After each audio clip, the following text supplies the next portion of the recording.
When you initially think about getting chickens, what's your first thought that comes to mind? Well, you're gonna have to get them when they are little baby chicks, so that way they can grow into the chickens that you need. After all, when you go to Tractor Supply or Family Farm and Home or any other local farm store that sells live chicks, you see them in the bins, they look super cute, they look like, wow, I could take them home right now and put them in a box and they're good to go. But I'm here to tell you that they are going to need much more than just food and water. They're also going to need garlic. And you might be wondering, well, what does garlic have to do with raising chicks? And that's all part of the esoteric brooder box section that I am going to go into detail in this video. My name is Jeff, and I have been raising chickens for the last year. Has it been decades? No, of course not. But I do have 1 year experience in what you're trying to do, and I am here to help ensure that your chicks will grow up, survive, thrive, be healthy, all natural, and give you the best eggs that you never imagined were possible. So first and foremost, what exactly even is a brooder box? Well, a brooder box can be anything that you want. It can genuinely just be a cardboard box. It can be a storage bin. It can be a metal and aluminum bin. It could be a wooden bin.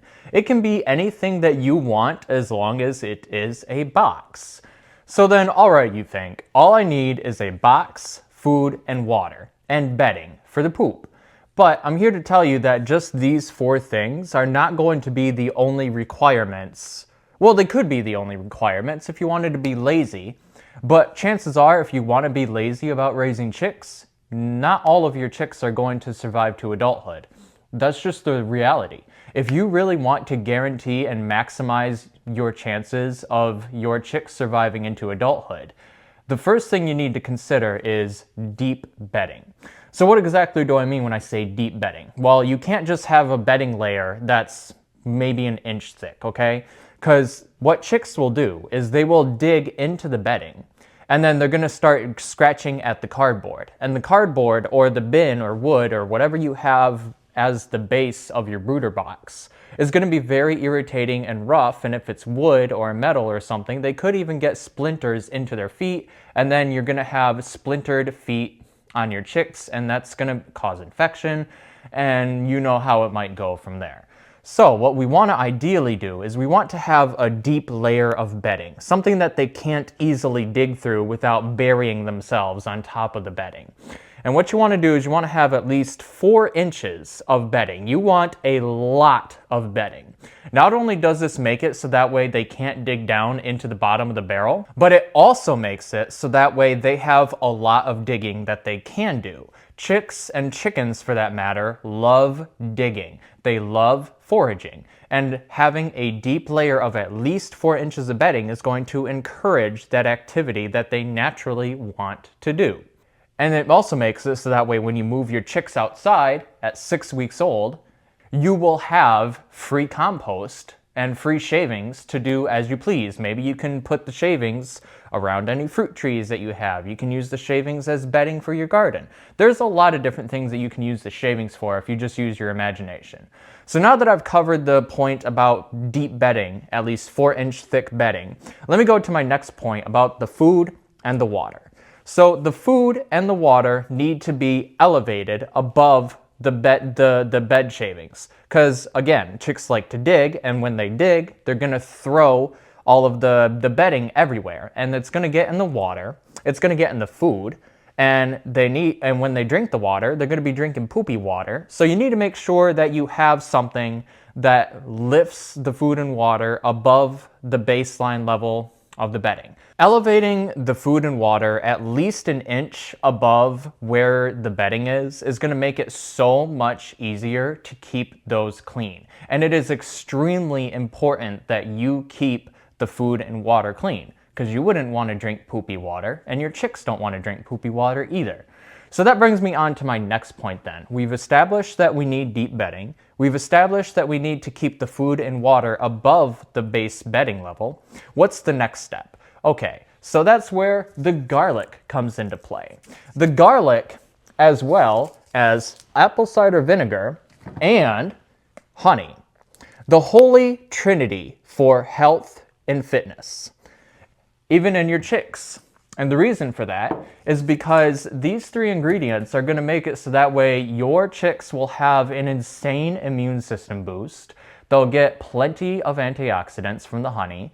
And additionally, the apple cider vinegar is going to make sure that any bacteria that you do have in your water is going to vanish almost instantly. Not to mention that it helps with your own chicken's gut microbiome. So the exact ratios that you're going to be using are going to depend on the tablespoons that you use. This is 1 tablespoon.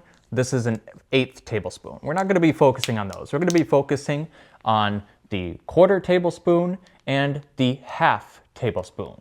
So what you want to do is you want to have the honey, 1/2 tablespoon of honey, and 1/4 tablespoon of apple cider vinegar.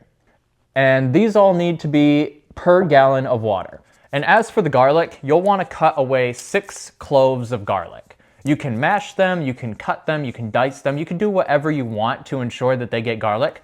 All you have to do is just make sure that you're not being lazy and you don't get pre-cut garlic that's floating in water or syrup.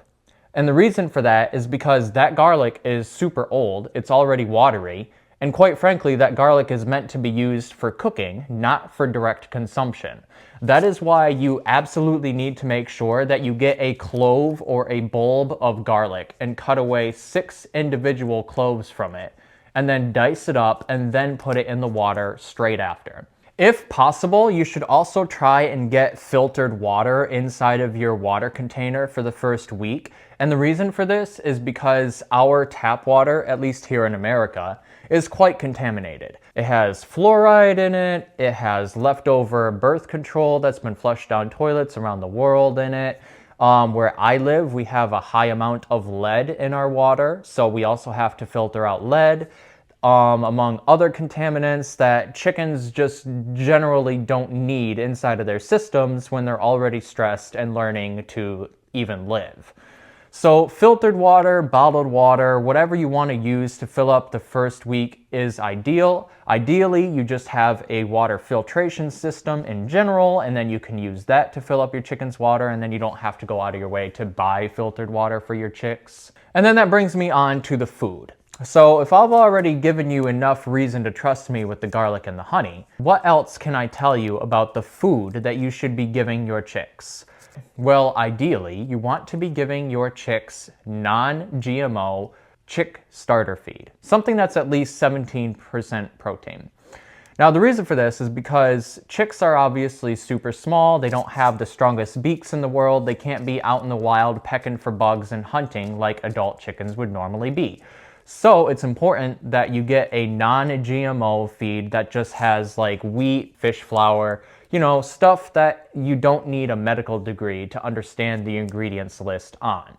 It also just ensures that your chicks have healthy food. You know, you want your chickens to live the best life, so you want to give them the healthiest food. So just try and find non-GMO feed wherever you can. If your local store doesn't have non-GMO feed, that's okay, because they're only going to be on the food for about 4 to 6 weeks until you move them outside, and then you can start feeding them more adult style stuff for their teenage phase. Okay, so to recap, we've covered that you need deep bedding, you need to raise the water and food above the deep bedding, you need to put honey, apple cider vinegar, and garlic in your water, you need to have non-GMO starter feed. Next is the 3-day phase. So after 3 days, your chicks have probably already gotten established, they're starting to figure out their pecking order, they're starting to figure out how to actually be chickens. The next step in your esoteric brooder box setup is that you're going to go outside, you're going to take a shovel or a trowel or anything that you can use to dig up a patch of grass. Ideally, it's like, see the size of this notebook? This garlic, okay? So this notebook, you want the patch of grass to be probably about half the size of this notebook, you know, probably about maybe a square foot in total size. And what you're going to do with that patch of grass is you're going to bring it inside and you're going to plop it down in the corner of your brooder box.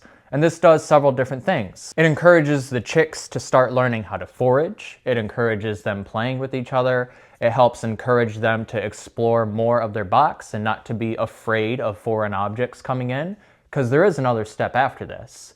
It also teaches them how to hunt for bugs. It gives them starting grit, so that way they can have a little bit of grit in their system as they're digging around for it. Gives them grass, gives them greens, and most importantly, for this particular step of the process, it exposes them to the diseases that your yard has. Now, you might be thinking, why would I want to make my chicks sick? Well, here's the thing. You have already taken the first step to giving your chicks garlic, honey, and apple cider vinegar, haven't you? Then your chick's immune system is on overdrive at this point. You have nothing to worry about when it comes to vaccinating your chicks naturally by exposing them to the diseases that they are already going to be facing outside, but in a controlled, small environment. Please trust me on this step. It is so important that you do expose your chicks to the diseases that they're going to encounter anyways while they're early. Because almost every animal that exists is able to fight off infections better when they're young rather than when they're old. Think about humans, right? Humans, they get sick as they get older. The older you get, the more often you get sick, the harder the sickness hits. Remember when you were a kid, or maybe you even have kids, and you used to bounce back from sicknesses just like that? You'd have a cold for like 2 days and you wouldn't even really bother. You'd still go outside in the cold, even with a cold. Chicks are the same way. Their immune systems are going to identify any diseases that patch of grass that you've laid in the brooder box. They're going to develop an immunity to it super quick, and you don't have anything to worry about.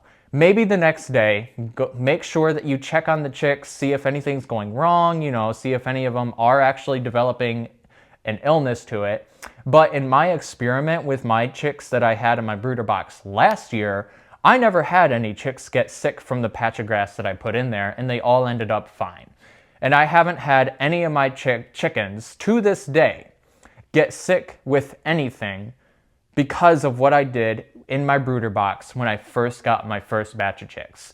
Please trust me that this step is so important and that you won't skip any parts of this video. So now that I've established that I am here for the welfare and the benefit of you and your future chickens, let me give you the next step of the phase, which is on day 7. So day 7, your chickens are going to start actually jumping around. They're going to be more exploratory. They're going to be establishing their pecking order. And at this point, what you want to do is you want to, again, go back outside, maybe get another patch of grass to bring in, a fresh patch of grass for them to peck, dig, and, scratch at. But you also want to be getting a tree branch. Putting a tree branch in there is going to encourage them to begin roosting when they are sleeping. They're going to climb on it, they're going to clutch onto the branch, they're going to feel quite comfortable there, and then you'll start to see them sleeping on top of the branches whenever they're actually sleeping. This is how they learn to actually start roosting when you move them to the coop, so that way they don't become like confused when they see bars, and then you have to then train teenage chickens to stay on the bars or stay in a coop, If you teach them when they're kids, when they're a week or 2 old, they'll naturally pick it up as a habit, so then when you do move them out to the coop, you don't have to do any extra training because they've already trained themselves inside of the brooder box.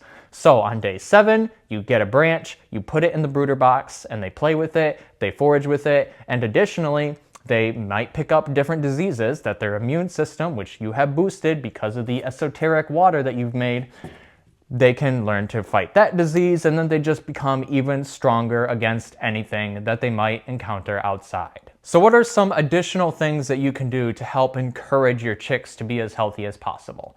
Well, not only can you be putting in grass, dirt, and tree branches, but you can also be throwing in some kitchen scraps.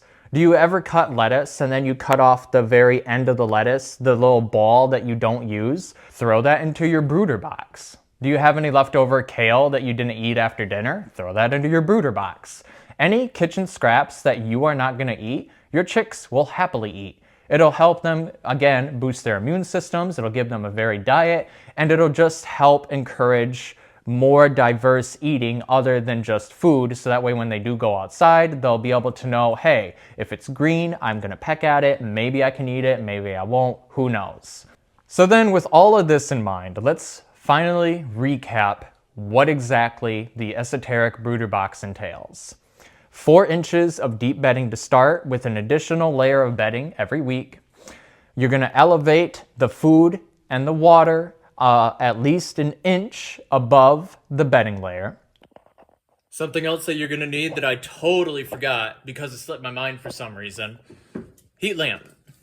You're gonna need something to keep your chicks warm. Your chicks are not gonna survive if they're not warm. Get a heat lamp or at least a heater pad. You're gonna get non-GMO starter feed that's at least 16 to 17% protein, that has an ingredients list you can actually understand without a medical degree.